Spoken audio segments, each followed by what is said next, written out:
This small piece of paper helps you focus much more on the solution and the problem you are trying to solve. We ignore all the surrounding noise and concentrate only on these simple steps. We will review the steps now. We start with the project name, which defines what we want to do in that area. We also define what we are doing in that area. A numbering system is used for each page we are creating. When you unfold the page, you see another section and it reveals how the parts relate to each other. Step 3 is where the project will be stored, created, or located. We also have the content section. This is for people you are collaborating with, a company you are working for, or anyone connected to the project. Next, fold the top section in half, then fold the bottom section in half.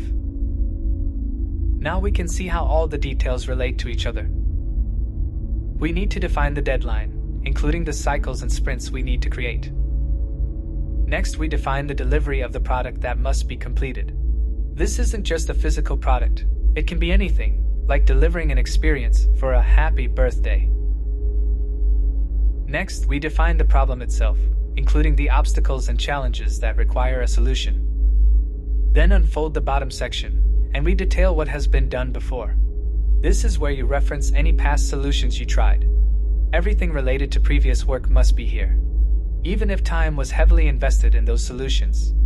This is where you put examples of past work for this project, like a logo, a flow made in Figma, or an old list. After unfolding the top section and folding bottom section, the next step. In this section, we defining the solution we are trying to create. The notes section is the creative space, where you write down all your creative notes and ideas. We provide the structure of the solution here. This could be wireframes or a mind map. You must only write or draw the content for the solution that addresses the problem, and see the deadline and delivery time you defined. Once complete, the spread shows the problem, the solution, the delivery, and the deadline. You can view your own notes and thoughts here while creating it. After reviewing, fold all 3 sections together